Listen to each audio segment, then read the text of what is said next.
I have a name for my pain, and it is Chippendale Rescue Rangers. Oh, yeah. Not so much. Which is literally nobody cares.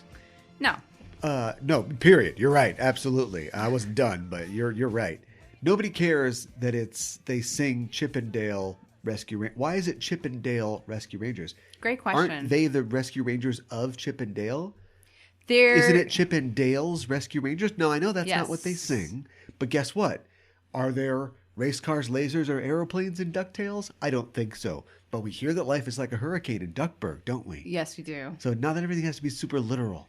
No. Okay. Well, and in Chippendale Rescue Rangers, there's two other characters. But in the new movie, yeah, no kidding. Yeah. I don't know if they're in the movie. I doubt it. But in the movie, the new terrible movie, they specifically make sure that it's titled Chippendale Rescue Rangers.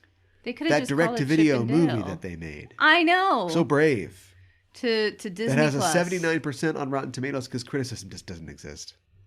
They're like, it's for kids, so we're not going to be as critical of it, which is lame because I got to tell you, I remember Siskel and Ebert being pretty critical of a lot of Disney films. I got to tell you, well, yeah. Look, I'm not saying the criticism was alive previously. It's just, it's dead. It's really dead now. Yeah, it is. It's dead, and we've got it selling popcorn in a commercial. Mm-hmm. There's an old reference for you. Yeah. And the big thing of this is that, look, Chippendale Rescue Rangers didn't invent, making a movie that is basically just like an IP smorgasbord. Yes. Correct. I'm sure that existed before Roger Rabbit did, but Roger Rabbit is the real touchstone for this film, right? Mm-hmm. But the thing about Roger Rabbit was about something. Yes, it was. And it was about something that wasn't necessarily great. It had a note of melancholy. The whole plot of it is they want to knock down Toontown because Progress wants to get rid of these these old black and white cartoon characters and singing flowers that aren't a big deal anymore, right? Right. Things have changed. Mm-hmm. And so we want to put a highway through there, and we want the judge this municipal judge has a lot of power, who also basically runs the police, wants to get rid of the streetcars and make a freeway. Mm-hmm. And also, are there any laws about him owning a controlling stake in Cloverleaf Industries? Yeah. There should be. Yeah. So it's all about corruption. Now, the funny thing, the irony is, he's absolutely right. I'm not saying it's good that it takes you 90 minutes to get, into the valley or whatever, but that he was right. That is the future. Mm-hmm. But our characters don't know that, and it doesn't matter to them because they're fighting for what they have right now. Yes. And it's also a lost cause. Eddie Valiant, his last name is Valiant. It is a knight-like name. Mm-hmm. He is fighting this lost cause to save these characters that need his help right now. Yes. That's what it's about. Also, Daffy Duck and Donald Duck do a piano duet where they try to murder each other.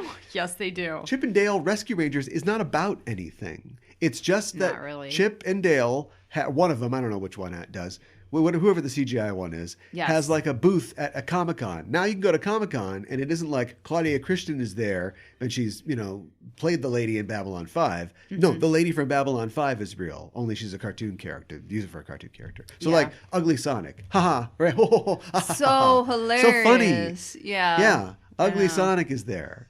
Yes. And what do you know about Ugly Sonic?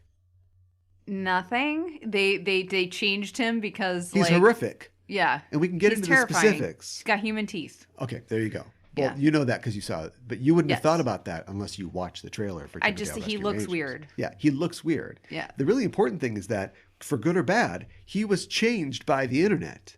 Now, if only they'd showed this movie to the internet before it came out. And that's the real irony, isn't it? But the Lonely Island guys, who have been lazy since, I don't know, Eternal Luck and Shame is okay. Maybe since their third album, or maybe the thing they did with Michael Bolton. I don't know.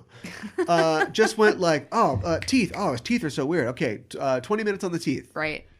And we'll just riff. Yeah, we'll just riff it. Yeah, the entire movie we'll just riff. Now, I'm not saying that Chip and Dale deserve more than that, but it's just not. It's not creative. No, and these are supposed to be funny people. These are our premier comedians, especially John Mulaney, a guy who platforms homophobes and transphobes. Yeah, what's up with that, John Mulaney? Not cool. No. I also love how you can't bring your phone to a comedy show anymore. And I'm like, real brave. You can't bring your phone? Like, they'll, like, take it No, from it makes you? sense that you can't do it. Like, nobody has any footage. There's, like, some grainy footage from when Dave Chappelle was attacked. Let's look into that. Do we get the suspect's name? What's going on with that? Right. That seems like a good place to stage something. Yeah. On a stage. Yes. When he was attacked, nobody had any footage of it because he made everybody put their phones in his bag. You know why? Because he was going to tell a lot of trans jokes. So brave. You're so brave. Well, apparently, also at a John Mulaney show, you can't have your phone. That's so weird. Yeah. When he brought Dave Chappelle out to open for him or whatever, nobody got any footage of the trans jokes that he told there. So it's like, wow. Speaking of Valiant, these guys, amazing. It's frustrating. So anyway, we will not have a review of Chip and Dale's Rescue Rangers this week. And it's also Chip and Dale's, I guess. I think it's Dale who's the CGI one because I think Chip has the one that has the brown nose. I don't really care. I know. Also, look, why are we even talking about it? But are they supposed to be playing roles? Because like Dale is dumb and Chip is intrepid and sometimes a little thick. Yeah. But now their characters are just John Mulaney and Andy Samberg. Yeah, correct. Okay, neat. Okay, just checking. Yeah, last time I checked. Like, and it doesn't have anything to do with Rescue Rangers. Sausage Party has a lot of problems, but at least they made some big swings, like in terms of the characterizations of the food. I mean... Get it? He's a Knish, so he's Jewish. Yeah, right. Like, I'm not saying it's great. I'm just saying, some effort was put into this. Very little, but very tiny amount. Yeah, but more than The Lonely Island. Yeah, this is disappointing because I really liked Rescue Rangers growing up, and I would have been excited to see this movie if it didn't see the trailer and just go like, "What did I just watch?" Insofar as it was written, the movie was written by the writing duo that wrote Doolittle. Right. Doolittle. Which I did not see, and I was also disappointed Doolittle. that... and I don't know which seasons, I'm not going to look it up, but a lot of How I Met Your Mother. Okay. Which, gosh, I know that people have affection for things, but I've only ever watched that 90 seconds at a time because I watch 89 seconds and go, this is garbage. Why would anybody want to watch this? It's a scripted sitcom, which I don't know if it has laugh tracks. A script. Maybe not. A script is Barney going catchphrase and then something Canadian about being from Canada. Yes. Something about being from Minnesota. Yes. I've seen it more than I think. Allison Hannigan says something that's a little weird and off kilter, and then Barney says something sexist, and that he'd get him thrown out of a Dave Chappelle show. I never really got into it, but I know people who really like it. So there's that. We're not gonna have a review of that, but they are doing a remake of Rookie of the Year. Oh, I have fond memories of that. And one of them is going to direct it. Oh no! Okay. So it just why there is no one. That movie? There is no one at the controls. Speaking of which, I saw a great thing the other day. For all you leftist joke lovers out there, both of you. There was the trolley problem, and it's like, here's the trolley problem. There was no trolley because the corporations had the trolleys dismantled to force us into highways, cities, that we have to take highways, car-dependent communities. Okay. Well, I mean, So that ties back into the Roger Rabbit thing. Yeah, it does. All right. It always comes full circle. Yes. At the Just Enough Show podcast. I'm your host, Caliban, joined as always by my co-host. Hi, I'm Mikan Hana. Got to change our tagline to leftism and... Looney Tunes. There you go. Oh my gosh. And write the down title for the show. And but no more talk about the meta Rangers. Instead, we're going to talk about something that is so meta, it's positively antique. Uh-oh. And that is the most recent release of Downton Abbey. We can't call it Downton Abbey 2. No. A New Era. Yeah, right. Yeah, I'm looking forward to talking about it. I guess I won't get into it right now because why would I do that? How could it, the most meta it could get would be to say, if they were filming a movie at Downton while we're watching the Downton movie. Stop. Oh, crap. It is meta. It is meta. All right. Well, we'll save our comments about it for later. Yeah, I didn't think that I could be shocked by anything once I saw Cousin It rapping And also saying, "Oh, I'm Snoop Dogg," and it's like, wait, what? I thought you were Cousin It. I'm very confused now. See, somebody was asleep at the wheel. Yes. Chip and Dale, nobody at the wheel. They even see it's a Johnny Cab, or I don't know. That might be giving it too much credit. Yeah. Everybody's fired. Robert Picardo's going to come in and do 50 different characters. Oh, why doesn't he do? Now that Patrick Stewart hopefully is going to stop doing everything and just hang out with his hot wife and his million dogs. Yeah. Smoke some weed. Yeah. Get blazed and put on the lobster costume. Yeah. Right. And have a good time. Yeah. Hand the one-man Christmas Carol off to Picardo. Picardo could do that in his sleep. Oh, he could totally do that. Yeah. And he could probably do a Jerry Orbach impression because Lumiere, the candelabra, is in the Chip and Dale movie. There's nobody to do the voice. Yeah, it's an odd choice. Have it make sense who your picks are. Yeah, don't just say, Don't whoever. Cast Ugly Sonic, who, yes, has human teeth, but is also defined by going, meow. And you're not going to get John Ralphio. He's not going to cross the line to do the voice. No. So what'd you do for the voice? It's just, Andy Samberg or the other one. John Mulaney. No, I think Akiva directed it, so it's Yorma, right? So okay. he's just like, hey, everybody, I'm Ugly Sonic. Yeah. Get some T-shirts. Hilarious. Right. So funny. Yeah. No, you'd know if it was John Mulaney, because it would sound like everything he's ever done. No, you're right. Yeah. Very talented. He's not really an talented actor. Voice actor. Yeah. Well, anyway, ain't nothing going on but a party, Snoop Dogg. Let's talk about the news. Did you know that a film that we have not talked about yet? Yes. But when we do one of these, say hi to your mother for me. I can't remember what we called the segment. Where we go back and watch movies that we should have watched before. Yes. I like what you just said. It will be your box office for me. Okay. Sure. It'll be Everything Everywhere All at Once. Yes. Still in theaters. Yes. We haven't. I just realized the other day that it was already out and we haven't watched it yet. And I can't remember what was going on that week that it came out. Something. I don't know. Yeah, something. And so we definitely. I definitely still want to see it and talk about it. Here's the story. Okay. Anyway, it's been out for I think almost 9 weeks now. Oh wow! And it has made over $50 million. Okay. Which has set a record for an A24 release. Now, really? I'm not that impressed.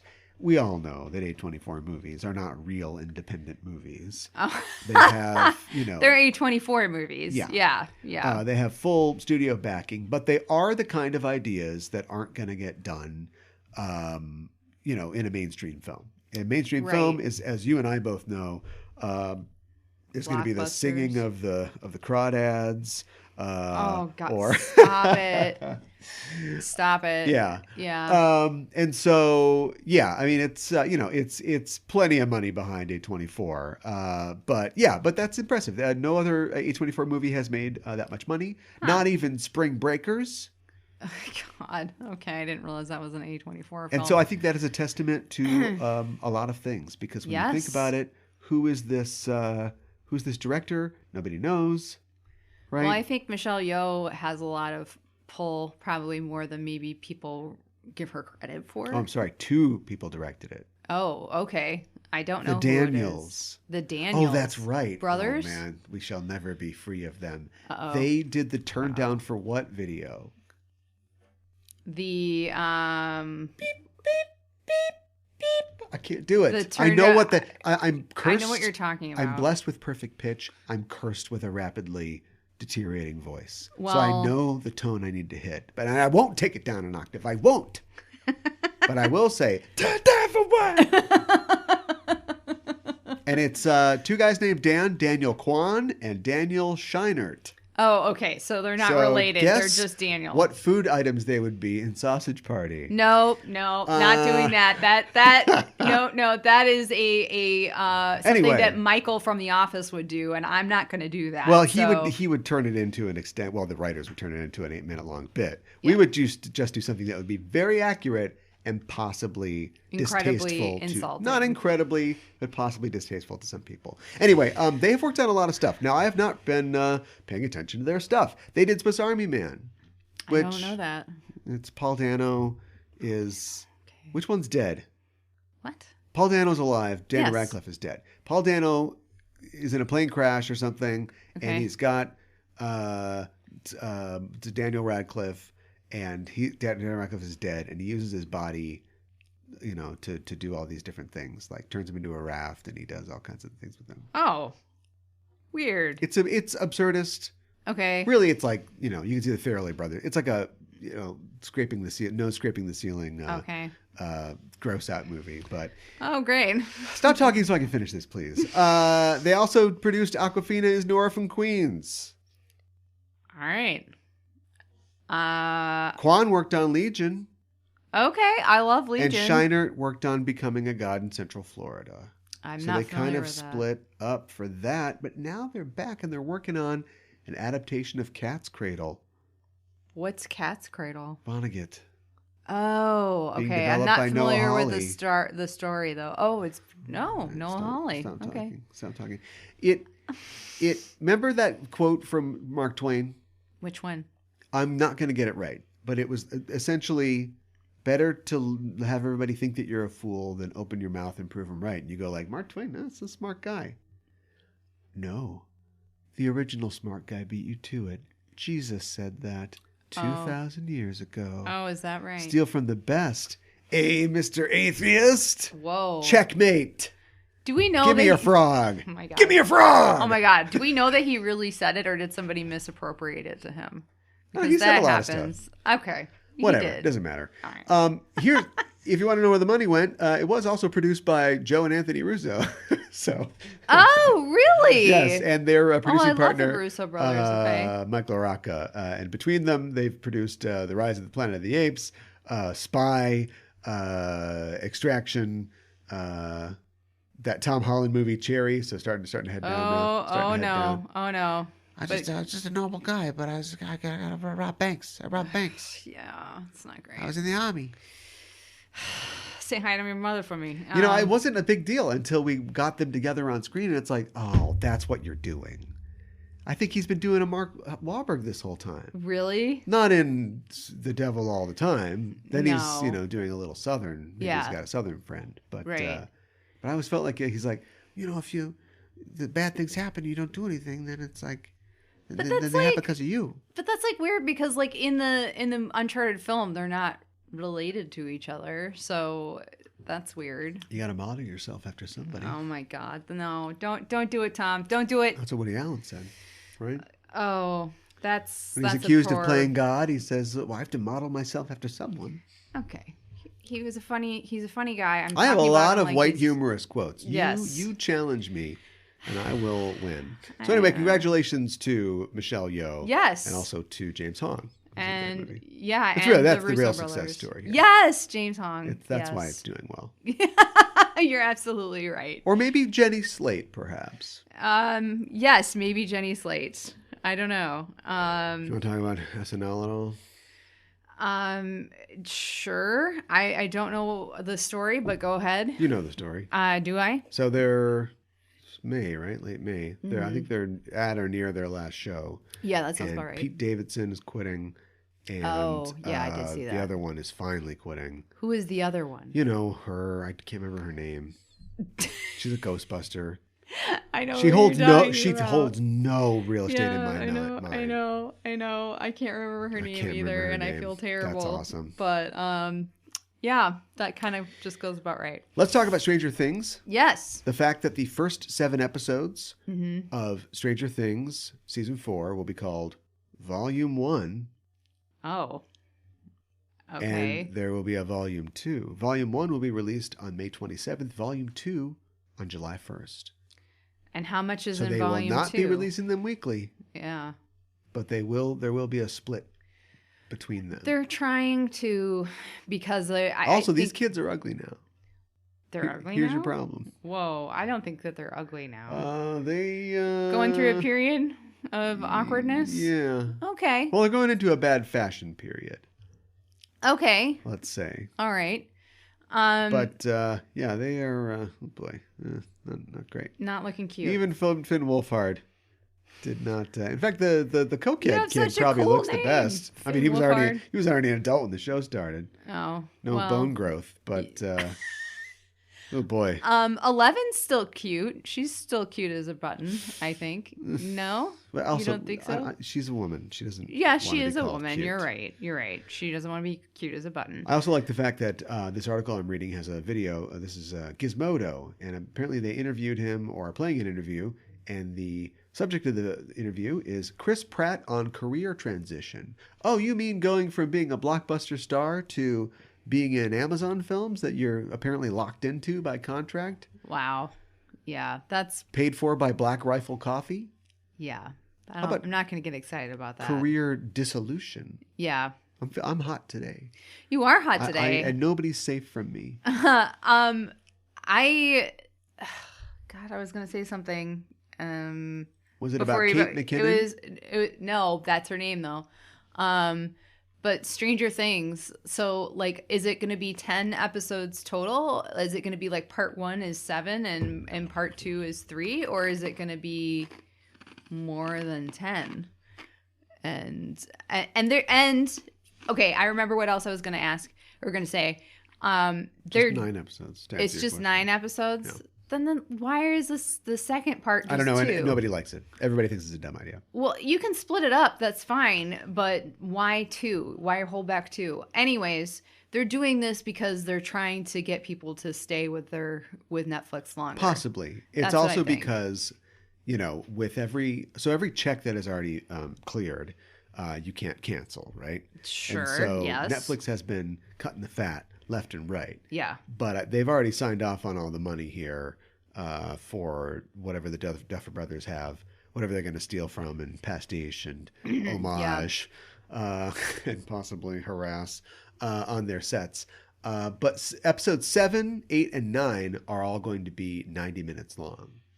Oh, okay. And the finale is supposedly 2.5 hours. This is Netflix. Why? Gee, I wonder why. You're out of money. Well, that's very bloated. And yes. What if we spent a lot of money on a show nobody wants to watch? Where are the subscribers? Where are they going? Where are they all going? You know what? They're sharing. Like they're sharing passwords. That's what it is. Yeah, we gotta watch out for that. There's so much of that. Oh my goodness. Somebody's excited about Stranger Things, right? I guess I'm asking. I guess we're gonna test that. Yeah. Do you like watching cute kids ride bikes? Because that's not the show anymore. They're I did ride their bikes to the Circle K to get condoms. Oh Probably. God, that's too much. I'm not excited about the idea of that. I know they're getting older. 18. Okay, that's enough. Well, let's talk about. Let's bring it down. Let's cut through that joyous, ebullient noise with a sour note, and that note is synthesized. Vangelis, Oscar-winning composer Vangelis, has passed away. Oh. At the age of 79. Okay. Tell me more about who this is. Imagine Tame Impala goes through a time portal. Okay. And is born 40 years earlier. Okay. Sure. Okay. So they're like Tame Impala. Oh, I know this. Yes. Okay. Yes. He's the synthesizer man sad. with a synthesizer plan. Okay. French guy. He did the music for, of course, Chariots of Fire, Cosmos. Very famously, he did it for Blade Runner. What am I thinking of that I always think is Vangelis, but it was Tangerine Dream, which would be like if the Yin Yang Twins went. No, that's not true. I feel like I know what you're talking about, but I can't quite place it because I feel like we've talked about this before at some point, and you're like, oh no, that's Tangerine Dream. Vangelis or Tangerine Dream? Oh, that's a good idea. Oh, I wish I had that all queued up. I wish I'd thought of that before this. I would get them all wrong. So there you go. I think by just guessing, there's no way you can get them all wrong. Right? I guess. I said I guess. Okay, there is a music forum with a post entitled Vangelis or Tangerine Dream. There you go. I think they're just saying, who do you prefer? Okay, it's a poll. And this is 2020. So no one has yet invented the Vangelis versus or Tangerine Dream game. You heard it here first. So we got to cut this out. Yeah. Clearly, this is a moneymaker. Now there is the Peer Group is a Berlin school electronic rock outfit that in 2015 created a mashup album. Okay. Called the Peer. No, they are the Peer Group. I don't think it's just Vangelis versus Tangerine Dream, and they have mashed up their songs. They are Belgian. They're Belgian musicians of the Berlin School. That is very specific. Okay. So they're a group of students who are from Belgium, but go to the Berlin School. He will be missed. Yeah. What else is going on? I know you heard the good news that Daredevil will continue. I'm so excited. Daredevil will be continuing on Disney Plus. Yes. And for what it's worth, they say that they will be basically making a continuation here. It will include the events of his own series. Yeah. On Netflix. I'm excited about that. We are acknowledging it and moving things forward. I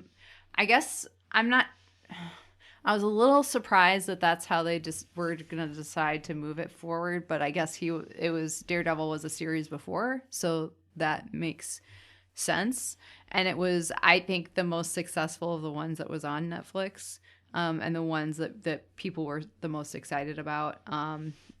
So it'll be interesting to see if they bring everybody back who was on the show previously. I mean, obviously, Charlie Cox, who plays Matt Murdock, and Vincent D'Onofrio, who plays Kingpin, will be back. But don't spare any cash for any good writers, though.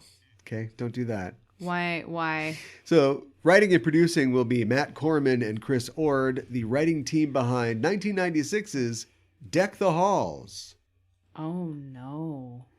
Deck the Halls. I don't even know what this is because when you said 2006. I don't want to get that wrong. Okay. Matthew Broderick and Danny DeVito have a competition to see who can have the biggest lights on their house. Oh, fantastic. And it's a movie that I think probably more than one movie has been like this.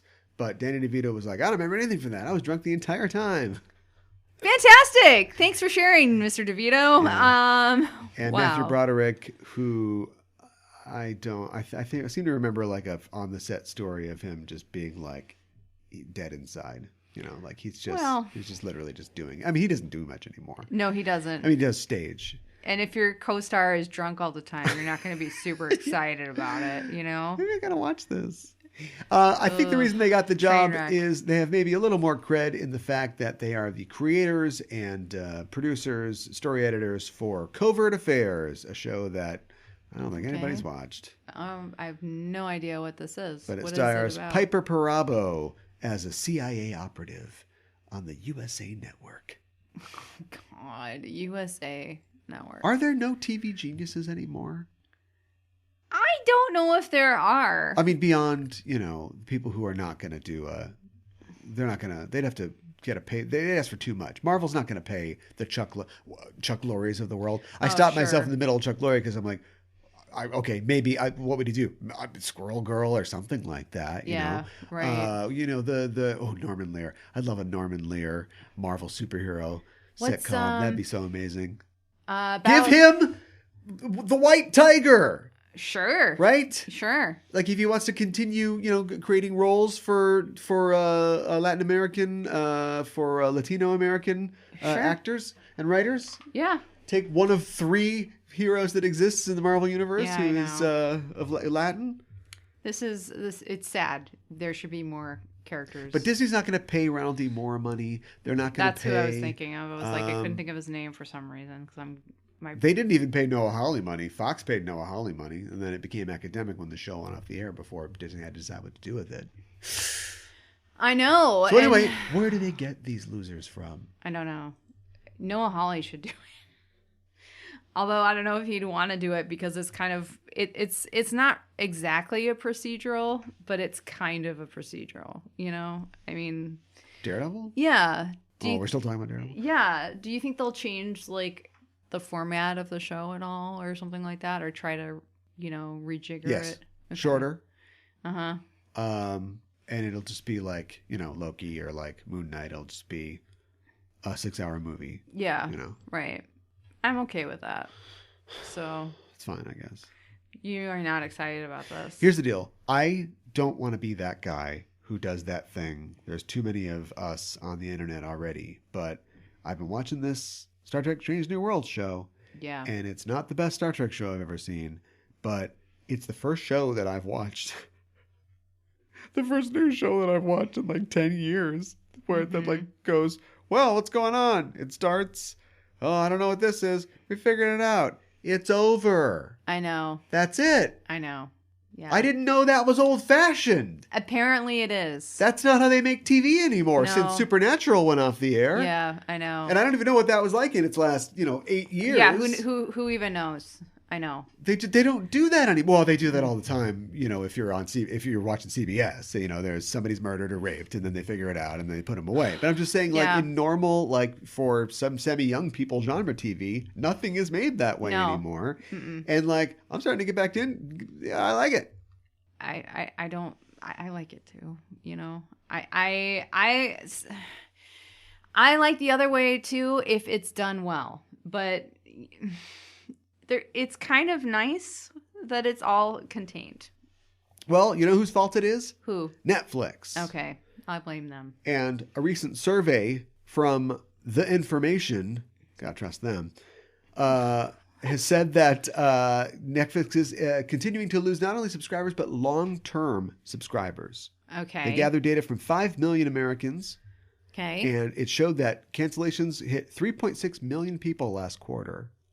There was 2.5 million in the last quarter. Yeah, I can... Or no, excuse me. Over the past 5 quarters combined? Whoa. That seems like a lot. Yeah, that is a big hole in the boat. In the second quarter of 2021, the people that they surveyed who subscribed to the platform for less than 1 year made up 70% of the cancellations. And long-term subscribers were 6%. Oh, okay. 60% of cancellations were made by the newer subscribers last quarter. So that number is falling.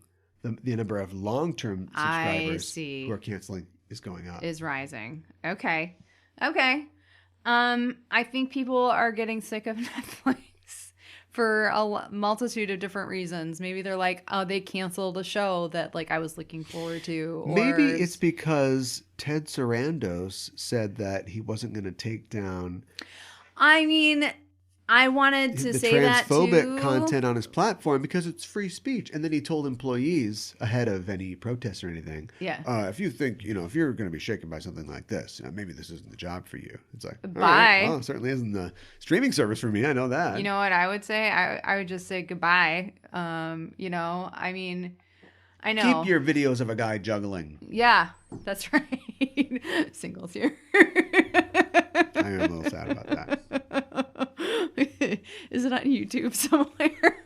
Speaking of, I'll just rip it. Oh my God. Speaking of stupid CEOs, and I don't like to, but that's what's going on in the news right now. Yeah. Elon Musk has been accused of sexual harassment. Supposedly, allegedly, he exposed his genitals to a SpaceX employee. Ew. And told her that he would buy her a pony if she, did Elon. stuff. Okay, I think he's a gross person anyways, just because I think he's ridiculous and horrible and also gross. But this let makes me give him you that some more much details. More gross. Okay. They already settled with her. They paid her money. She was, basically like after this thing happened, her shifts, with the company were reduced to almost zero. So she was kind of being pushed out. And she, approached them for a settlement and they paid it. And so she's under an NDA. That's part of the settlement. But like she told a friend or something like that. And then the friend told somebody. Okay. Somebody's like, I'm not under an NDA. Yeah. Okay. Which is like, well, I mean, that's kind of like, I think. Can you tell at the end? But you could tell that what you could tell your chatty Cathy friend. That's fine.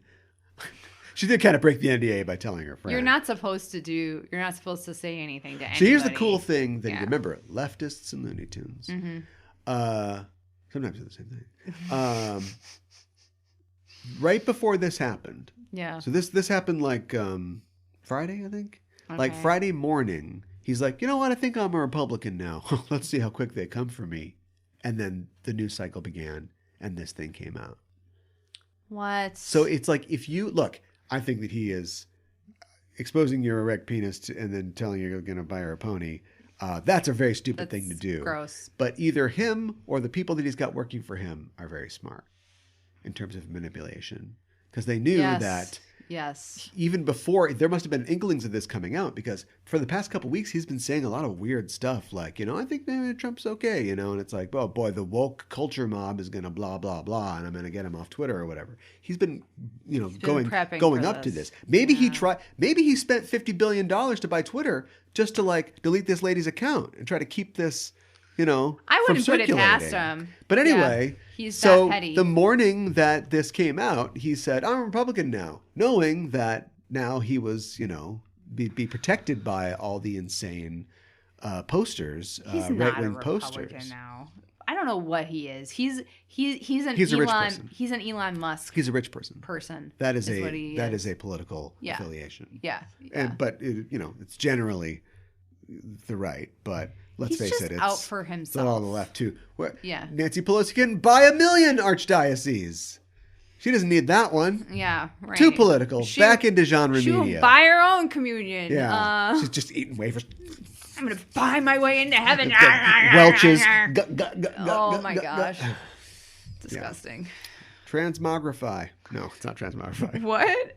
That's Calvin and Hobbes. Okay. It's transubstantiation. Okay. Oh my goodness. the wafers and wine turn it into a T-Rex in her stomach. Oh my God, no. Right. Back to it's genre. Like Alien comes out of her stomach like a little mini T-Rex. And it says, that's all, folks. Yes. For Roe versus Wade. Yes. So we talk about, that's going to be a fun Photoshop to do. Let's go back we to... We do it to ourselves, or you do it to yourself. Let's go back to what that great stuff we were talking about before, genre stuff.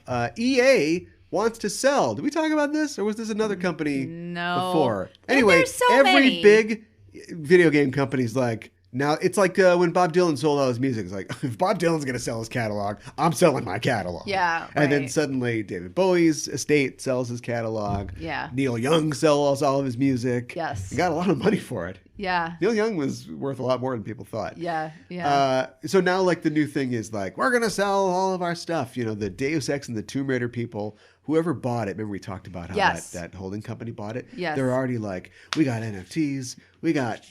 Tomb Raider male tampons. Stop. We got all the merchandise you can imagine. Yeah, great. So EA wants to sell their stuff and turn, Battlefield and Mass Effect and whatever else into a real cash-making money machine. Awesome. I mean, not for them. Right. For you. For the low price of... there's no price in the article, but it's going to be a lot. It's going to be a lot. I'm going to search for the word billion. All right. Yeah, it's... Okay. Bungie was bought for $3.6 billion. Okay. Microsoft bought Activision for $69 billion. Okay. I think it would be probably a little less than Activision. Although maybe Call of Duty's not doing good, but that deal was made before that happened. So I would say it would probably be around $60 billion. Probably. I mean, this is just they know that people are hungry to buy video games. So at an entire enterprise, not just, I'm obviously not talking about like actual individual games. So that's why they're putting it out there. Who do you think is gonna go for it? Do you think it'll be Microsoft, or do you think it'll be like somebody else? How does Microsoft, how can they do this? They have shareholders, right? Yeah. I mean, they're one of the biggest companies ever. Do the shareholders like weigh in? Are they like, I think, do it? Below a certain ownership, level, you don't have any say. Probably right? not. No, they don't wait to poll every single person, the millions of people that own Microsoft stock. Yeah, there's like a board. Right. But just like, it can't, do old people know nothing about video games? No. But old people are now people that grew up playing video games, right? You're right. Yes. So, like, I could tell you myself, if I was on the board, This stuff can turn overnight. Yeah. And it can turn after a long... Call of Duty is dying after they release... There's 35 Call of Duty games. One of the reasons why it's dying. But it has made billions and billions of dollars, and nobody wants it anymore.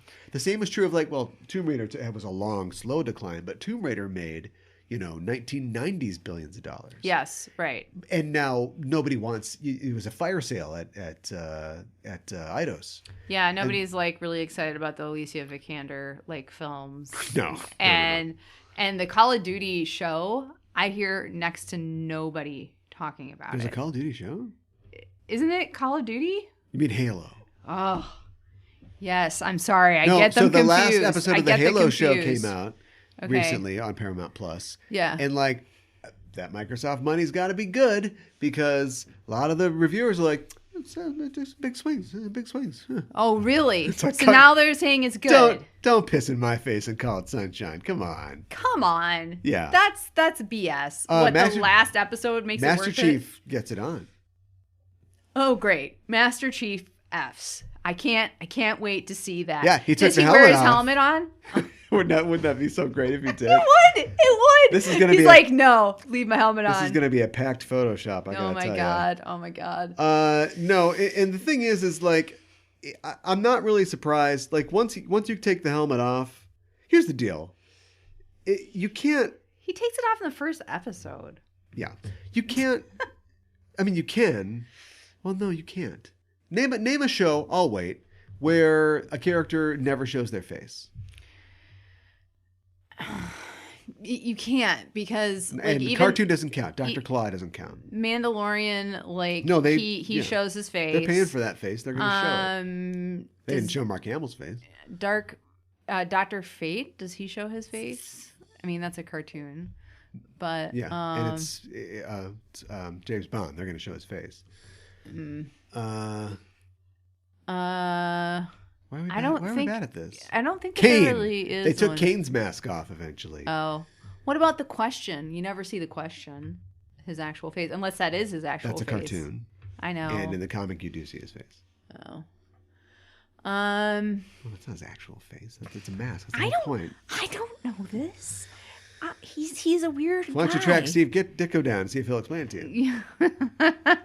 Just everybody says coffin. It's such a mystery. They made Excuse me, Mr. Ditko. They made a whole documentary about searching for Steve Ditko. I think it was called that. Okay. And I guarantee there are half a dozen people who want you to take him off their hands. Living in his rent-controlled apartment in Queens or wherever he was. Yeah, I'm sure the guy at the coffee shop is sick of hearing his shit. The guy at the shoe shiner is sick of hearing his shit. Yeah. Just talking about it the parasites are taking over this country. Oh my God. Right? Oh, Steve. Oh, Steve. It's been so long. I just think of Ditko balls when I think of Steve Ditko. That's kind of what I think of. I can't remember what you're talking about. So Master Chief. Okay, so Master Chief. All right, so he takes his helmet off. Yeah. We don't know. There's probably a great example somewhere. And I still really want to sit here in silence and think about it. But the point is, what are you going to do? Have him not take his helmet off the whole time? He's not going to be a character. Right. Plus, no actor's going to go for that.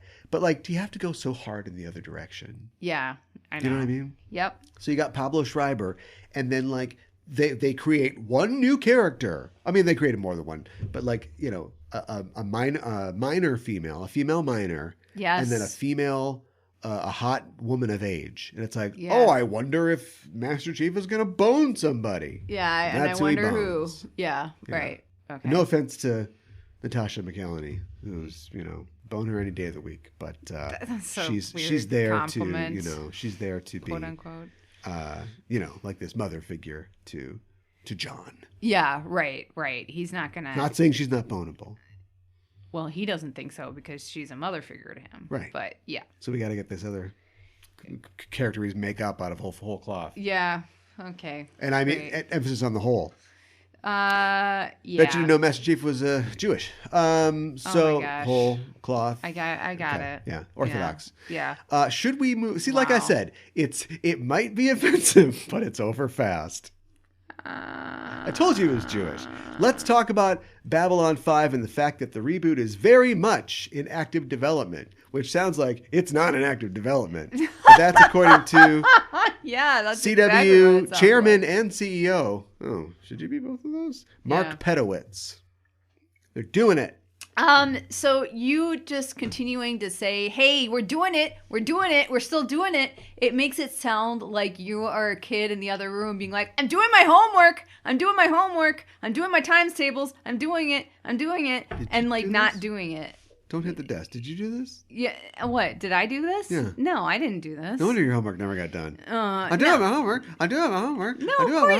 No, I was a good kid. I did my homework. I'm just saying, why are you telling us that you're working on it? We knew you were working on it, so it just sounds like you're not working on it, or it's going to be in quote-unquote development for a long time. The reason that I'll never be a good writer or creator is that I'm too precious about things. And when I think about and there are definitely writers, Harper Lee's a great example, where you can just fire one off, and you made it, baby. Yeah. And you had another one that wasn't that great. Put that in the safe. Yeah. Open when I die. Yeah. But like most of the writers I know, they are tie-in writers, and so they have to struggle to maintain and develop their own originality within the constraints of a pre-existing universe. Mm-hmm. And so they write something out, and the editor goes, that character's got to do this, or we're going to do this with them. And so you have to there are no darlings. Yeah. Killing darlings creatively for them isn't always about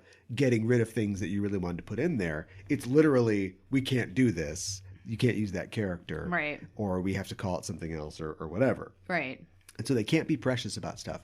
But J. Michael Straczynski is taking the show that put him on the map and is arguably his best work and rewriting it himself from the ground up. Yeah, I know. So that's like, okay, Harper Lee, take the cover off the Smith Corona. Wow. Write it all over again. Right. It's a tall task. But now with holograms. Yeah. I mean, like, is he just gonna like update the CPU special Radley? Effects? Yeah. Come on, help me. CPU Radley, I don't get it. I'm gonna be honest. We're gonna update To Kill a Mockingbird. Dave Chappelle is in the Brock Peters role, and he's being put on trial because he can't use his free speech, and so Atticus Finch is 1-800-lawyers.com, and he's gonna like, no, this man, you're gonna tell him he can't make a joke about a gun that identifies as a knife. What kind of people are we? No. And then when the Twitter lynch mob comes for him, we're going to stand. Is that what happens? I've never seen or read To Kill a Mockingbird. It's not exactly what happens. No. And it's, I mean. Isn't he defending a black man who supposedly raped somebody? Yeah, but it's very questionable whether he actually did. Not in the movie, though. Yeah. Well, I mean, I think it is in the movie. Really? Yeah. In the movie, he's not an abject figure? I object. Well, yeah, Finch is an abject figure. He you know what abject means? I don't know what you're talking the Marx Brothers joke that you didn't get? No. Okay. I don't. He's trying to. It's about racism, and he's trying to defend this guy who, he's not sure is guilty. Well, yeah, but he has to do his best to be his lawyer, anyways. I'll tell you right now, you have done a very bad job of synopsizing To Kill a Mockingbird, and I wish that applied to you talking about, let's say, anime that I haven't watched that I'm trying to remain unspoiled for because that's part of the premise of our show, Sailor Noob. Well, but then you merely no. Do not tell me anything else about To Kill a Mockingbird. Also, Scout thinks that Boo Radley is scary and he's actually nice. Yes. Yeah. I got it. Yes. Knew that part. It's about prejudice. I understand what it's about, and a pocket watch in a tree. I know, but the point is that I wish you inhale and you reveal things about upcoming episodes of Sailor Moon, but you can't seem to. Try really hard. Can't seem to explain the plot of the most read book in the English language besides the Bible. I know To Kill a Mockingbird. Stop it. Spoil the Bible for everybody. Go. No, I can't because I haven't read it. Well, in the beginning, There is Adam and Eve. I don't know what you want from me. I'm gonna guess the last word. Amen. Yeah, right, exactly. Bookend that. So yeah, that's another thing. There's gotta be. This is a first year Twitter. No, I think it took a while for people to figure out that Twitter could be funny. Now everybody's trying to be funny, and everybody tries to be funny. It's a hellscape. It is. But like probably early on, there was like the quick hits, Queeby, quick bites literature, right? So it's like, it was the best of times, it was the worst of times. It's a far better thing I do than I've ever done. There, you read two cities, man. Right. It is a well-known fact that any man within a fortune. Yes. But what's the last line of Pride and Prejudice? I can't remember. I'm gonna be honest. I can't remember. Oh, Papa, I'm so happy. I don't think so. I think she's with Darcy at the end. Oh, okay. Do kissing noises count? Yeah, right. That sounds about right. A very proper British kiss. The most proper. Anyway, it'll be on CW. CW boss also said, now that it's been announced that Riverdale will end with its 7th season. Yeah. He said, 7 years is the right amount. Damning with faint praise. What is happening here? Depends on what you mean. Yeah, right. Quarters? No. Seasons of Riverdale? Yes. Yeah, right. At what point did Riverdale go off the rails? Right away? Ask your friend that watches it. Yeah, I know. All I know is I see pictures of the stars. Yes. And they are... I feel like facial recognition would identify them as photogenic, but in real life, I don't see it. Mm-hmm. Do you know what I mean? Yeah, I do know what you mean. They look like people. Oh, we have a mutual friend. Oh no! Don't be insulting. I'll have to tell you their name literally for you to understand. Okay. And so we can't. I won't go too deep, but yeah. When I tell you their name, who is attractive, this person. Yeah. But you would agree, anybody would agree, not exactly attractive. Like, okay. There's a checklist here. Sure. And it's like, well, everything's great. But it's like, I'll tell you it's a guy, so that people don't think I'm being... So for some reason, it's okay for me to say that about a guy. I can't say it about a girl. So I'll just tell you it's a guy. You don't actually know if it is a guy. I'm just going to say it's a guy. Sure. He is, like, attractive, but you're like, but there's, like, something off about him, you know? Okay. Okay. Kind of. I don't know who you're talking about, but I believe you. So don't tell me on air because I feel like that's going to be weird. I already said I wasn't going to. Yeah. Anyway, the entire cast of Riverdale is like that for me. Yeah. So they have talked. Especially Archie. He said, yeah, he's, yeah. They had a long conversation with the executive producer and with the chief creative officer of Archie Comics. They're involved. How? Aren't they Christian comics? Doesn't Archie now pray Christian that comics? Moose will stop picking on him, and then a hand comes down and tells Moose, yes, they've been Christian comics for a long time. I had no idea. That went way over my head as a kid. Well, it'd go over your head if you were watching Greg Berlanti's Riverdale, where they're doing threesomes and stuff. I will tell you, my best friend, who's Jewish, for bridge. I meant they're playing bridge. It's a very Christian show. My best friend who's Jewish, like her mom sent her Archie comics at camp all the time, and that was like one of the first times I was like really introduced to them. Teacher? Yeah. I have my hand up. Yes. But we're on a radio show. So Cal. There you go. Yeah. Too late. Sorry. Is that weird? That's what I'm wondering. Is that weird? Well, you should know. I didn't get that it was Christian. I'm guessing she didn't either. Is it weird that a Jewish kid is really into Archie? That's what I want to know is weird. Yeah, I don't know. I don't know how Christian it is. I had no idea. I'll tell you, as a person who grew up a Christian, I've absolutely seen Archie praying that the tornado won't get them or something like that. I've seen that before. Well, I mean, in later do, like, Archie comics, the Son, the Father, the Holy Ghost, or something like that. First of all, that's Catholic. That's not Protestant, and it is definitely Protestant / evangelical. Okay. But I just don't know if like Jews like Archie. No, it's just like, it's not. Well, this particular person does, yeah. I know, but what I'm saying is we've got a sample size of 2 here. Yeah, both of us. But you can't extrapolate anything. No, it's just like, it just turns into like, Moose, or I always pick Moose, but honestly, like the Punisher went to Riverdale, so like, it could be anybody. And then like it's like all Christian media and drama, it ends with like the last act is them praying, and then the guy's got a gun or something, and Archie's like, what if you look to God for your targets or something? Whoa. He's created a Christian serial killer. Wow, right, so great. the metaphor didn't work out. But the point is, like, they pray or something, or they quote a Bible verse, and then the Bible verse is like, you're supposed to look it up. And you haven't seen this? That would have gone way over my head too. I believe you. Did I get hit in the head and just imagine? No, this? I believe you. It would have gone over my head, and I wouldn't have known. When I was really young when I was reading them, so I wouldn't have known that. Spire Comics was founded in 1870.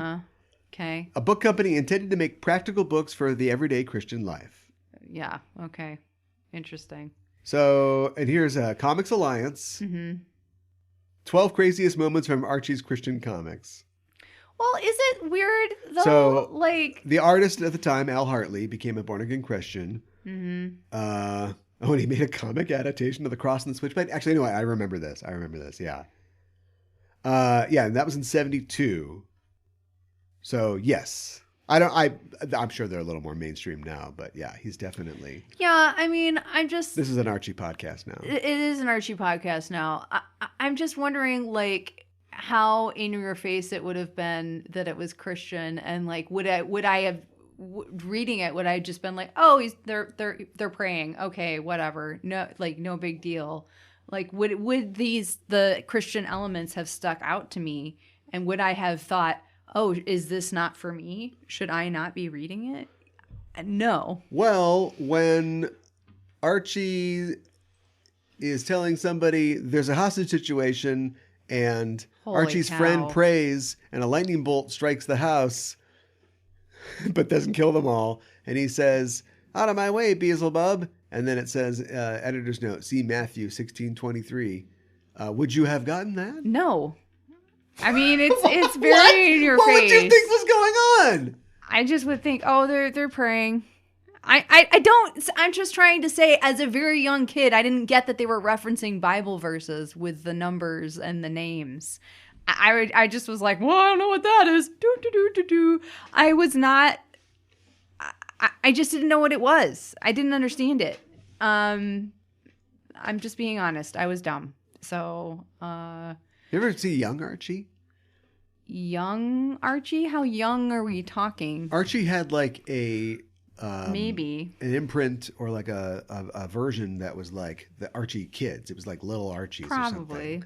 And so it was like Peanuts kind of. Mm-hmm. But like Little Archie was like terrible. Like he was the villain of the comic because all he did was just beat up the girls, like physically attack and assault the girls. Well, this sounds terrible. Yeah, and he was like a real brat.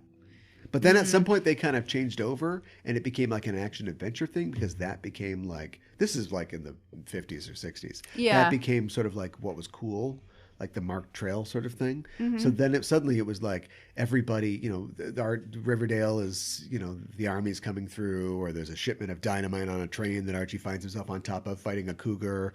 Yeah. Or Archie almost shot his dad once. Like a burglar broke into their house and Archie got the gun and he like shot at the burglar and he thought he hit his dad. Wow. That sounds like now that's a moment when you sit down and pray. Yeah, no kidding. All right. Let's do one more story picked at random that hopefully has nothing to do with the CW. I never got to say, oh man. What? I have more CW content, but we're not going to talk about it. Instead, we're going to save some of these maybe for later. Next week, we're going to talk about the She-Hulk Attorney at Law trailer, which has debuted on YouTube. Yes. What do you think? Hubba, hubba, hubba. Money, money, money. I'm not hubba, hubba, hubba. I mean, I guess she looks good. Well, does she? Does she?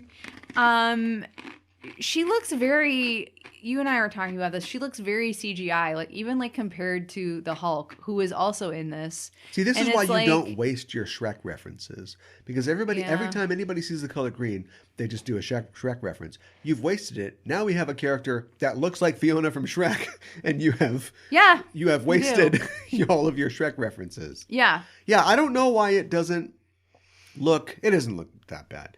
But I don't know why it doesn't look better. Yeah, it should be more polished. Yeah, and it should be what they spent the most money on. Well, for the show, besides paying her, obviously. I don't think she makes that much money, does she? I don't know. I like her. I think she's a good actor. I like her too. Yeah, but I don't think she pulls down money. Oh, Ruffalo's making more than her. Well, you're right about that. If it's a computer thing, maybe it's that they've already spent a lot of movie money on the assets that create a Mark Ruffalo Hulk. Yeah. But yeah, you think that they want this to go a couple seasons, right? Yeah, so maybe not. I don't know. They haven't even made a second Loki yet. But you think like this is the buy-in, right? So so here's a couple problems. Women, the beauty standard of women, is less interesting and detailed than a man. Do you know what I mean? A man can have wrinkles. He can have look at Pedro Pascal, right? Sure. That little rumpled tortilla. Don't call him rumpled. Right? Yeah. Looks great. He didn't even do his hair. You're right. Yeah. But like, the beauty standard for a woman is completely informationless skin, like a black hole. Yeah, I know. Only flesh colored or whatever color you are. Yeah. Hair, not a hair out of place. Yeah. It is sort of like perfect for looking fake. So when you recreate, Tatiana Maslany in as a robot, no, she's not a robot, she's a Hulk or whatever, and then you just up 35% and then make her green. She's just not visually. She's going to look like a character from 20 years ago in CGI because this is not very interesting. Yeah, yeah. That's all I can think of. That, or maybe they're doing a thing where, and this is something you run into. Believe it or not, for how much they trace porn and who knows what they're jerking off over, male artists aren't always good at like doing female fashion and hair. They don't understand. What? Yeah. Are you serious? Yeah. I cannot. When I saw this trailer, I did not believe. John Byrne lovingly drew every single little hair on She-Hulk. Use your imagination. Wow. But like, I think the most hype, when you Google She-Hulk, you will see a Greg Horn cover from her early 2000s series. Probably. That terrible, light-boxed, he wasn't as bad as Greg Land in terms of the porn tracing, but like the awful light-boxed digital, painting, tempera painting type stuff. That very detailless, kind of pasteled, light colors, that sort of thing. Right. And so if they're using that as their template and you fed that into a computer or give that to a digital artist, he would just give you what he wanted. Yeah. So she wouldn't have a hairstyle, even though the whole point is she's supposed to be glamorous when she's She-Hulk. Yes. She would go out and get her hair done or something. Right. But instead her hair is just like, because that's how Greg Horn drew it on the thing because he doesn't know what he's doing. Well, I'm not saying I want it to be like Aloy where it's blowing everywhere, but like give me something. It should be dynamic. You know what I mean? Well, maybe it is dynamic, but I just think that it would be styled. But when you see her, it's just sort of like it's like a 70s shag, like this is, was made in the 70s. Yeah. Now, if that's some kind of like, Bruce Banner, David Banner throwback or something, I guess we have to watch the show. I guess. And maybe they'll, put extra CGI juice on it for the show. We don't know if this is the quality that they're aiming at. But you are looking to promote this. So wouldn't you just do all the things? Yeah, you would think they would do all the things. They're not ugly Sonicking it, right? They're not putting it out there and being like, well, let's just see what the internet thinks. Right. She-Hulk teeth. Yeah. I mean, she would have human teeth. So, I mean, what would the opposite be? She has Sonic teeth or whatever. What's she doing Cartoon with those teeth? Yeah, right. I guess you have a couple of different things to choose from for the Photoshop art for this show. Here's the deal. Are they going to make her or let her step on Deadpool's thing that She-Hulk is another character who sometimes knows that she's in a comic book, or at least I think that they should. At least she addresses the. She was actually one of the original. Yep, that's me. I bet you're wondering how I got here. Right, exactly. So the fact that like that has been so mainstreamed, is there any chance of them being able to even do that? I hope they do that because that's fun. You know, it's just fun. Well, you have to really make it your own, though, huh? Yeah, I guess. Boy, it was. I feel like it was going to be Alison Brie for a long time. The internet, if the internet had their way, it was going to be Alison Brie. It was going to be Alison Brie for a really long time. So they solved the problem of like, well, we'll just computer her, so she doesn't have to like lift weights or anything. Do we get somebody who's really bulky and buff? Sure, Alison Brie did a wrestling show for 4 years. She did. Yeah. And now she's kicking herself. I know. She's like, I could have been She-Hulk. Other than this, look, we make the joke. I've made the joke many times, but this is probably the one place where, again, it is the joke, right? Walking on sunshine. I just want to be a lawyer. We need some Cosmos over here. Stat right now. Yeah, it is. But then her, I don't want to wait.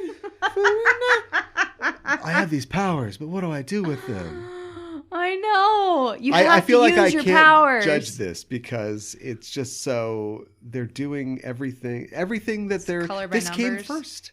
Mm-hmm. I'm not saying this inspired every Paula Cole soundtracked trailer, but like the whole idea of like she's trying to balance both these halves of her lives, and sometimes she feels like she's this, sometimes she's like this. Right. Like this was, here's the fun thing. I'm glad that feminists are going to love this and chauvinists aren't. I'm fine with that.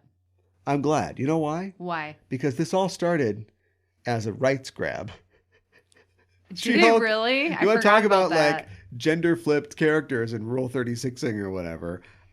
She was only created because Stan Lee's like, wait a minute, if we can make a Captain Marvel character and steal the name of their company, they could just make a She-Hulk. You can't trademark Hulk. I see. So he's like, quick, make a She-Hulk. Make a She-Hulk. Do it. And they did it. Wow. That's where she came from. No, look, I'm not saying that she didn't go anywhere after that. She certainly did. She's one of my favorite characters. I always liked it when she was with the Fantastic Four, But like, sure, yeah. This, as far as like the amazing feminist origins of this character, no, that didn't happen. No. Okay, well, it's just John. Be honest with draw what the happened. Hulk with boobs. Oh my God! Wait a minute. That came out really fast, John. What else have you got in that drawer? Oh, I don't want to know about it. No, don't tell me. Until we need a Spider Girl. Oh my God. But Spider Woman, John. Wrong drawer. No. Excelsior.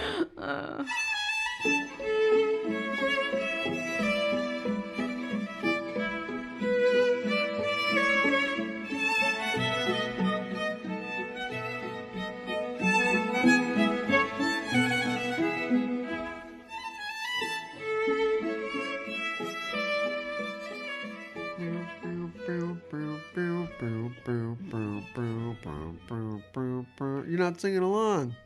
Hold on. Is it because you have an M&M in your mouth? Yes. Professional. Downton Abbey, A New Era. Oh, I was going to sing with you. Is the second film of the Downton Abbey film franchise. Yes. Directed by Simon Curtis. Yes, that Simon Curtis. I don't know who Simon Curtis is. Well, if you're done eating... I'm done eating, I promise. He's not anybody. He is married to Elizabeth McGovern, though. I feel like I should know who that is, but I don't. Cora. Oh, Cora. He's married to Cora. Yeah, okay. So we know how he got the job. Okay. And must I say, he did some fine work. He did. He did not. Oh. I mean, unless they were trying to do a thing where we'll just do one setup. Yeah, I know there's COVID. I know a lot of these actors are old and both get tired and don't want to get COVID and die. Yeah. But like, cousin Isabel will come in and then just talk, and then somebody's standing at the edge of the frame, and it's not like a composition, and then just leave, and you're like, that's the whole scene? Like, boy, that was easy. Yeah, there wasn't a lot of really interesting camera work and I feel like actually the vast majority of stuff was filmed indoors for this too. Like there wasn't a whole lot outdoors that was done, which is actually kind of surprising. You'd think with like COVID they would do more outdoors. It's a show about a house. I know it's a show about a house, and do it indoors. And of course, you're talking about the house, and then you have to have the big reveal of the house at some point during the film because it is a character, and that's fine. I still enjoyed it though. I mean, we're not doing reviews. I know. It was not number one. Doctor Strange was number one still this weekend, but it was a solid number 2. Okay. You're not going to do anything with that? A solid number 2. Get the poop knife. That's good. Tell us what happens in this film. That was directed by the husband of one of the stars. Okay. Jeez. All right. So, basically, at the beginning of this film, Tom marries the lady that he met in the last film. I can't remember. Her name is Lucy, I think. Sure. And that sounds about right. Yeah, and anyways, they're very happy wedding. Okay. And then, but we find out that like Downton isn't doing so great. And then there's this proposition. Downton is never doing great. I feel like that happens a lot. I feel like they didn't push it all that much because they basically like fixed it in the last movie, didn't they? But there has to be like a ticking clock or a problem still. Yes. And so at this point, after over 10 years or whatever with these characters, we can believe that something's gone wrong and that Downton Abbey needs money. Yes. Although you can't blame it on Lord Grantham at this point. No. Because Mary's in charge. Mary's in charge. And that's a big part of this film. That's cool. But the roof is leaking. Yeah, it's the not roof good. is leaking. We've never seen the attic before. No, not once. Grantham is like, I haven't been up here in years. And I'm like, I have never been up here. Yeah. But so they get a proposition from Hollywood to... Hollywood. What? It's a British like film company. Is it British? Okay. I think Hollywood is in this case a Tomini or Synecdoche. I never know which one. Sure. One is actually the other, but the other is not the other one, which is itself probably Synecdoche.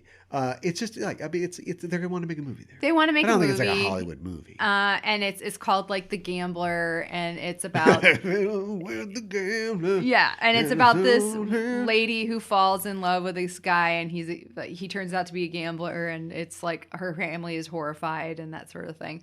Yeah. You think that they maybe do something with that?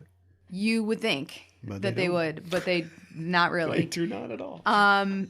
So only this meta, no more. Yeah, exactly. You're watching a movie about them making a movie. Yeah. Inside of the TV show you like to watch. So she should the plot of the movie have anything to do with what's going on? Yeah. No. Right.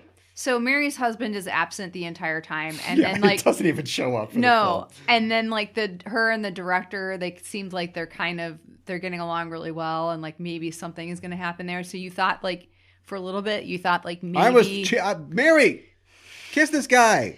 Yeah, go down on this guy. This husband. Let's get this thing moving. Yeah, see if Anna's got the old birth control stuff still. Oh my god, come on. But actually, do it raw. That's too much for this film. Don't you think? Give him a reason to stick around. But that didn't happen.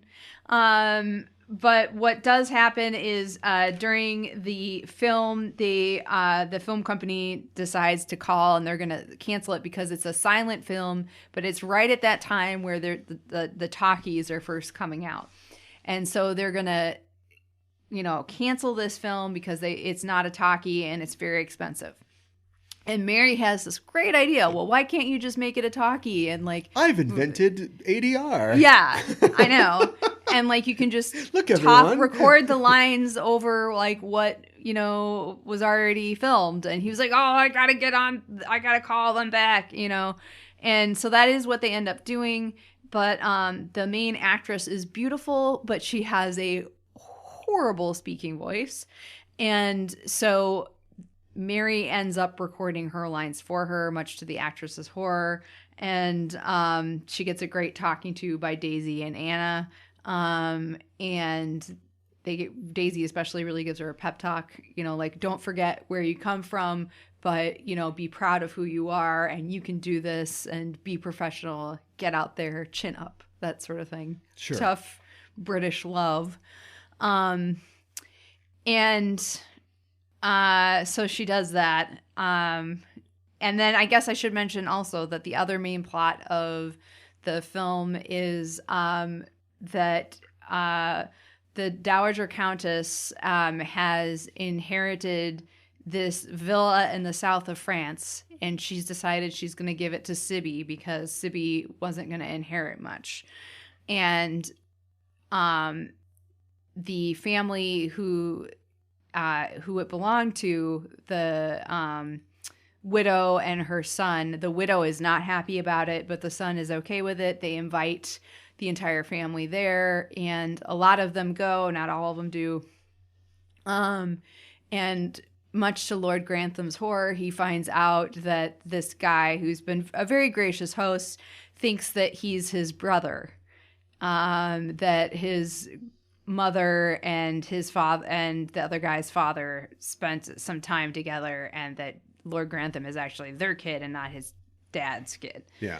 And there's a miniature of Lady Grantham in in one of the rooms as well, and it's like, to my love and all this stuff. I guess I won't spoil it. But also Lady Grantham isn't doing very well, so she's not there.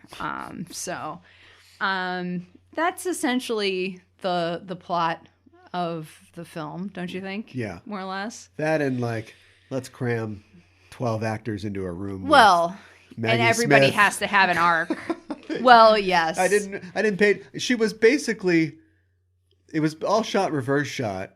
I don't think anybody even like barely touches her when when she's in her bed. So, yeah, hopefully Maggie Smith's still walking around out there. But yeah, I think so. Shoot this movie now. I know, right? Or 2 years ago.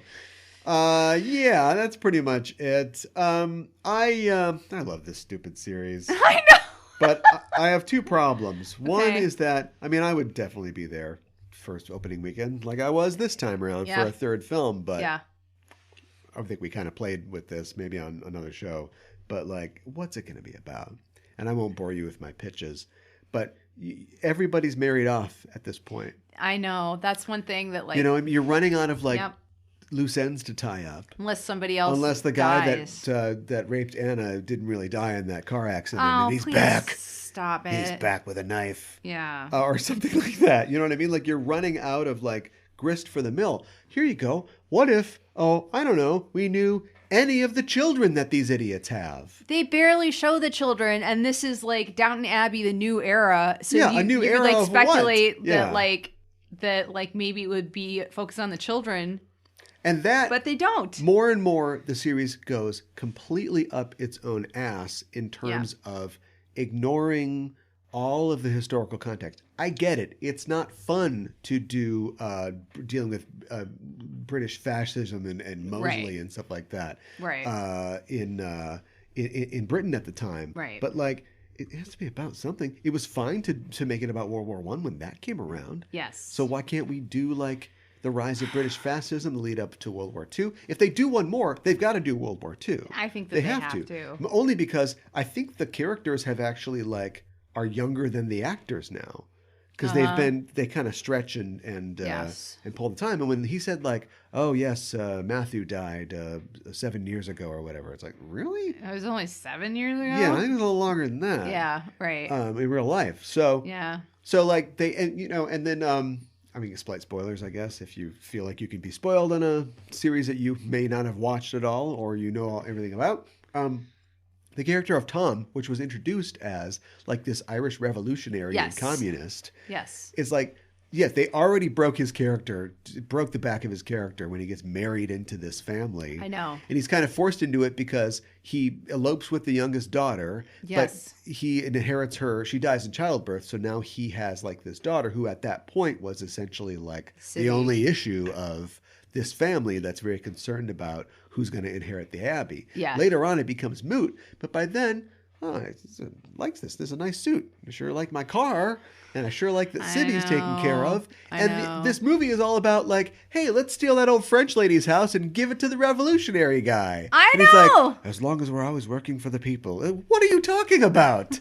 You haven't been that in forever. I know. I don't like the idea of the idle rich. Let's go back to... Mary's husband doesn't exist. No. The children are just playing. Edith's husband is like just a punchline machine. He doesn't do anything. No. You are essentially the man of the house at this point. Yeah. You and Mary run the whole house. Yeah, but we didn't see a whole lot of that in this. Yeah. We see him mostly just go like...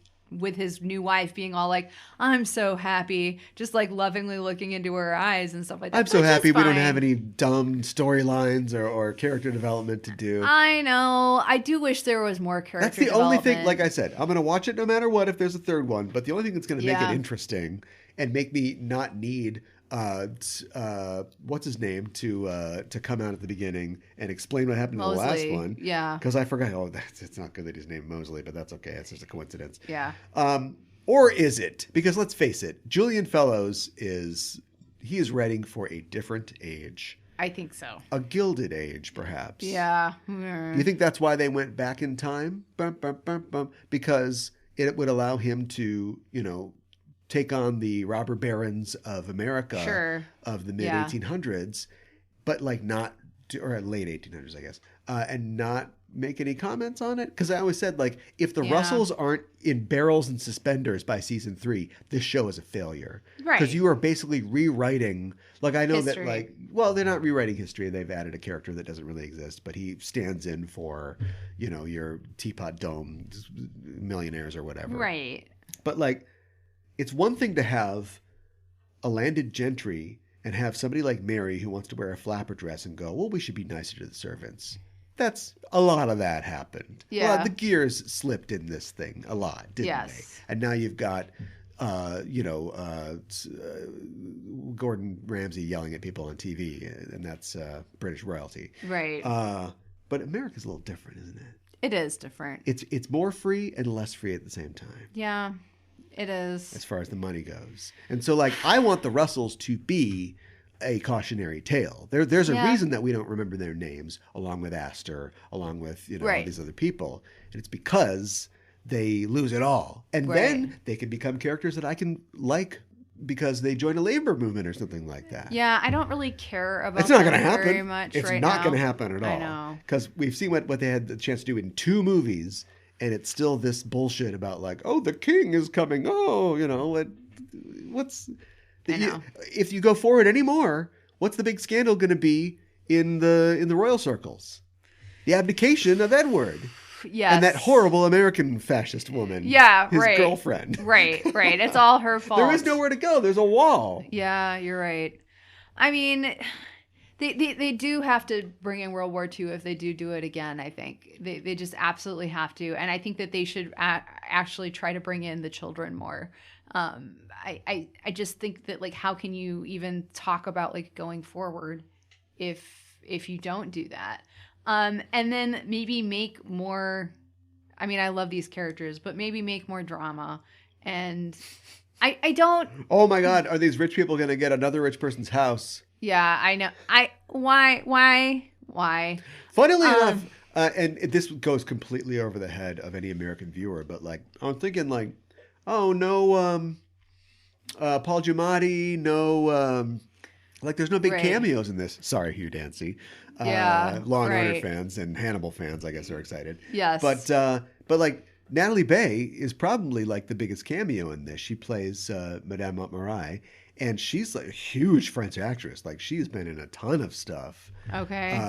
And has been in some American stuff too. But like she's a really big deal. But literally her only part is just like, I don't like you and you take my house. Yeah, I know. I mean, she was good. She was really good. But yeah. She's all right. But they didn't really give her a lot to do.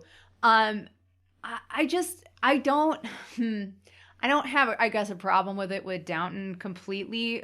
But I'm just... in general, not really a fan of like, and we paired everybody off by the end, and now everybody's in a happy couple. The end, tied up in a neat little bow, and isn't it lovely? It just kind of, it's too perfect, and it just, I mean, I know that this isn't real. I know this is, extended belief of history, anyway, but it just kind of takes me out of it, I think, is why I don't like that. Just because it's not realistic.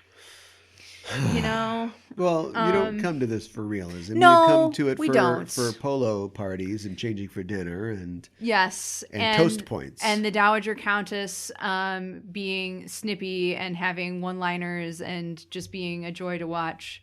And she was right up until the end of the film. So yeah, that can't be it.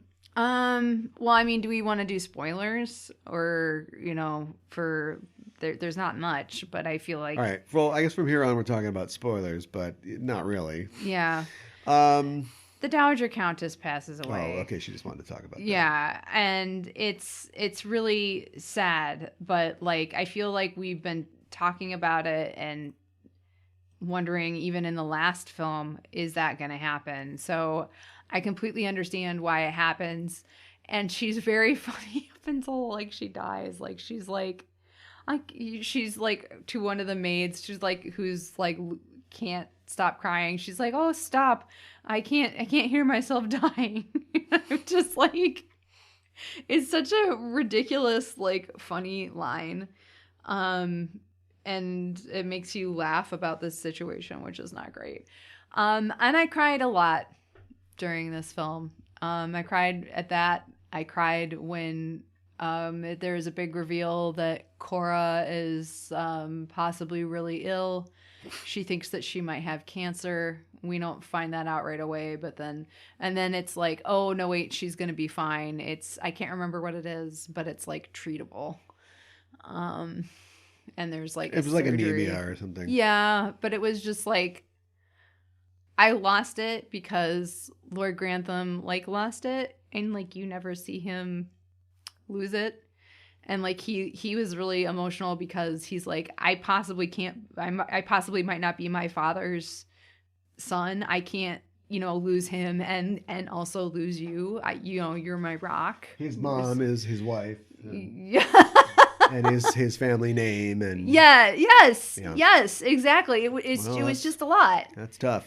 It is tough for this rich guy. I know, but we like him anyways. I don't know. They're more likable than the Gilded Age people. I don't know what it is. It's not that I don't like the Gilded Age. I do. It's just like I don't feel for the characters as much as I do for Downton, and I know there's a lot more history with the Downton characters, but like even somebody like Mary, who's just had privilege her entire life, and honestly, she's gotten more favor than her sister Edith, who has had it tough at times. If you want to have it tough for her, hey, she got her kid back. Wealthy person, she just wants her kid back. I know. So if I can like somebody like Mary, I feel like I can like, the Russells, but it's like, and it's not like I don't like them because they're the nouveau riche. It's not that. I just like, why do I care about if they're going to be accepted in New York society or not? They've got a crap ton of money that they just don't even know what to do with, Well, there is a difference between that and Downton Abbey because they don't. Yes. Not only are they sort of already accepted in society because of their peerage, but they also live up in the country, so they don't have to deal with anything. You're right. They don't have to deal with society. In fact, the last season or two of the show is kind of about that, isn't it? Because they end up. Is that the last movie? I don't remember these things very well.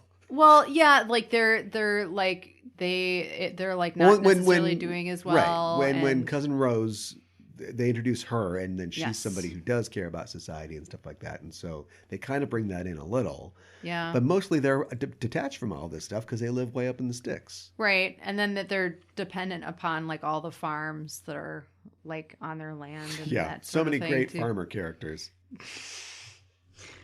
like Daisy's stepdad. Yeah. Who just comes in and complains and or like the guy that Edith paper. gives her kids to, and then she's like, "No, no, change my I'm mind. just I want kidding. it back. I want my kid back." I know. I still really enjoyed this movie, and I know. I feel like every time we go to see one of these movies, it's like I feel like you say. We've lowered the median age of the audience. Oh, yeah, for sure. I definitely, that there's a couple sitting in our seats. Oh, really? Yeah. Okay. And I was just like, oh, whatever. So we just sat down next to them. Oh, okay. That's I'm fine. gonna make a big deal out of this. I don't care. That's funny.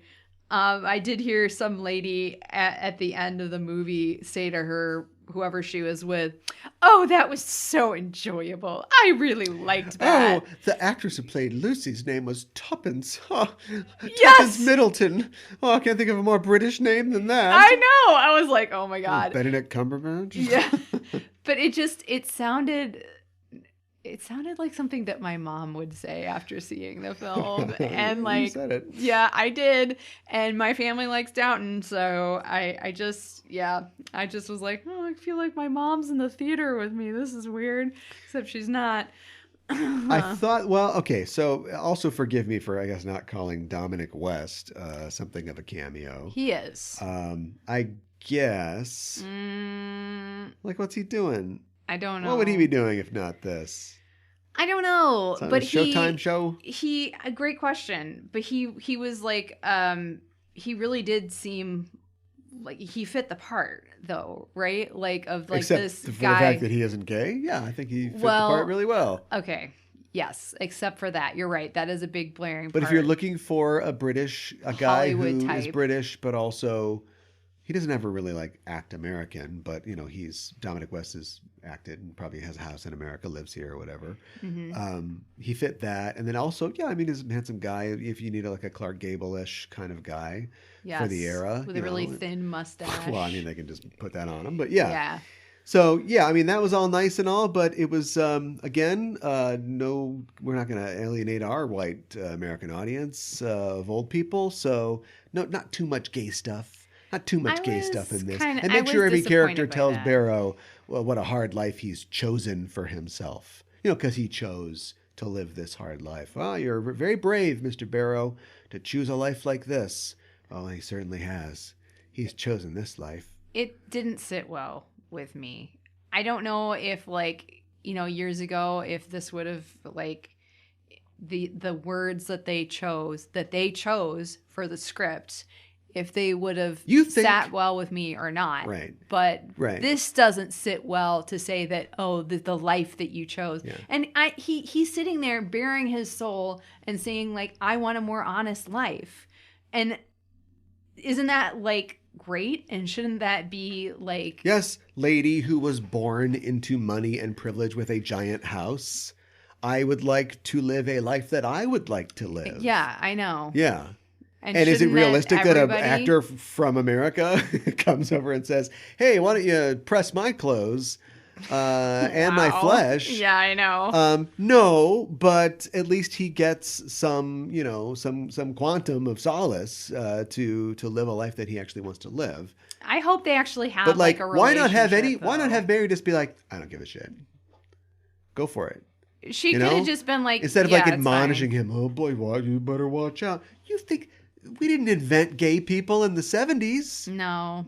Do you know what I mean? No. Plus, like, how many rich people were gay because they could be? Look at the Gilded Age, and the only scheming character that isn't a maid on the show is the homosexual guy. Which is What's not wrong with great. you, Julian Fellows? That's bad. But anyway, really the point bad. is that he can just live the life that he wants to because he's this daughter.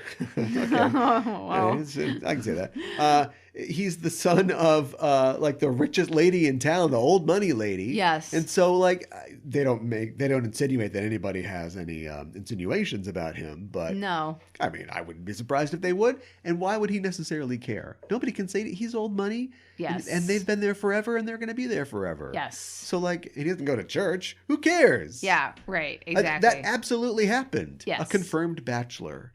Yes. Now, if you're Barrow and you are, low-born and you need this job to survive, I get that it's tough. But geez, man, everybody there couldn't be one character that just goes, "I'm really happy for you, Barrow." Yeah, no kidding.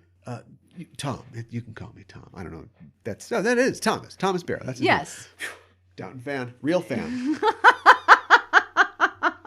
Would you? We didn't even talk about Hugh Dancy. He was okay. He was good. Yeah, I think he was good. You see why he has the beard. Without the beard, he's like, I'm not saying he's not handsome, but he's just sort of like, oh man, but with like the beard and the American accent, this guy's dangerous. Yeah, I can believe that maybe he's the alphabet man or whatever, whatever's going on in Manhunter or Hannibal. But like without it, and you put a little sweater on him, he's like, sorry, may I kiss you? Oh. I thought he was great with Mary. I can see why Mary didn't bite. I thought he was great with Mary, and I kind of wanted that to happen, especially since her husband was absent. Matthew Good's going to come home and knock some sense into this guy. Yeah. I mean, it would have added some drama to it, but Mary was good, and that's fine. I liked it, so I'm going to say I recommend it, but I'm also, keep in mind, I'm a Downton fan, so I'm biased. I am as well, and I guess I would recommend it for the same reasons. Although I want to see a spinoff. Now that Mosely apparently is going to become a screenwriter, there's your spinoff right there. That would be interesting. Right? So he's contracted to provide 4 films to British Lion every year, but that immediately goes tits up or bobs up, or whatever they say in England. Bob's your uncle, yeah. And he moves to Hollywood. Sure. And he gets a job writing comedies. I could see that. For Fatty Arbuckle. Oh, no. And that's where the drama comes in. It's a murder mystery with Mr. Mosely. Oh, I could see that. And he's like Sherlock Holmes. And we get Dewey Cox to play Fatty Arbuckle. He already played Laurel and Hardy. Yes, you're right. Not both of them, just Hardy. Just one. Yeah. No, that could be great. I mean, not like, I guess he wouldn't be like Sherlock Holmes. He'd kind of be like a bumbling guy who's actually really smart. Like, so No, he did. He played Watson.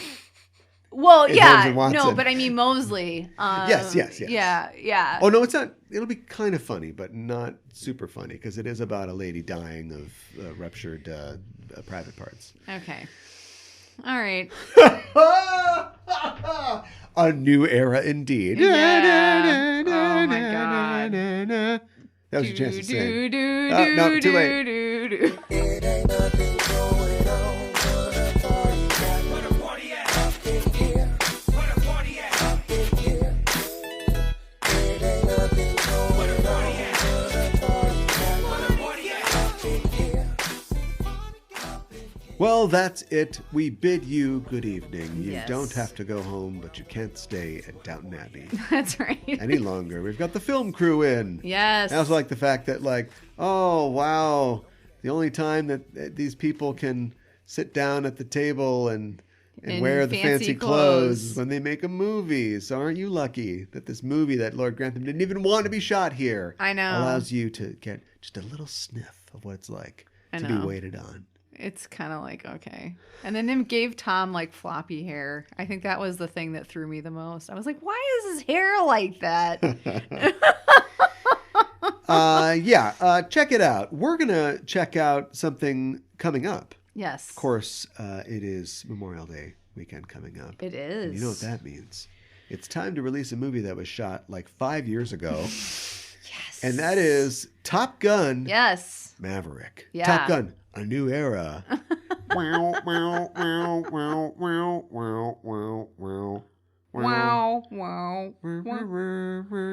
How's that? Wait, I was going to go into the Top Gun song. How does that go? There you go. We got it. All right. Starring Tom Cruise, of course. Yes. John Hamm, Ed Harris, Val Kilmer, and really the only thing anybody cares about, Miles Teller.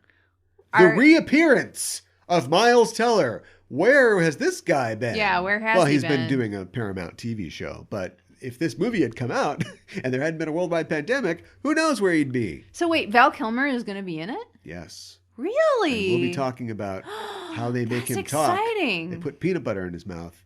And we'll be talking about that on our next show. But until then... What? It's just a joke. Oh, it's just like he's a dog? No, come on. I think Tom Skerritt's going to be in it too. Okay, all right. Although I don't know how we're going to manage that. But it's a lot of people. John Hamm, huh? Okay. Yeah. All right. Yeah. Where's he been? Yeah, I know. We'll have answers to all these questions on our next episode when we talk about Top Gun Maverick and, of course, the original Top Gun. But until then, we're signing off. I would ask you to join us on the social medias, on the Facebooks and the Twitters and the Instagrams. You can find us at Just Enough Trope. Also, go to your listening platform of choice, wherever you are, and just boop, hit that button, sign in. Get in there, subscribe to the show. Yeah. That's how we know that you're following us. And why not leave us a review while you're doing that? Because we'd appreciate that. Give us a rating as well. Mm-hmm. That's how the powers that be, our own royal family, the algorithm, lets us know that we're doing a good job. So give us 5 children who we do not even see on screen, except just one, just to prove that they exist. Yeah. We're going to talk about her a lot. Mm-hmm. Look, everybody, Sibby is is an awkward 11-year-old now. Yeah, right. So yeah, I can't wait for the next new generation era. Yeah, I know. We can hire some sexy. Oh, what are the Riverdale kids doing? Oh no, just shift them right over. Don't do that. Downton Abbey, the next generation. No. It's easy to go into Top Gun, not easy to get out of Top Gun. Okay. So yeah, join us next time for that. But give us 5 stars. That's it for our show. We are signing off, and until next week, this is the show that we're on. Yes, and you are. I'm Caliban. And I'm Mikan Hana. And keep the geek fires burning. Up in here, up in here, up in here, we up in here. Yes, sir. Up in here. Is that good enough for you, Grandma?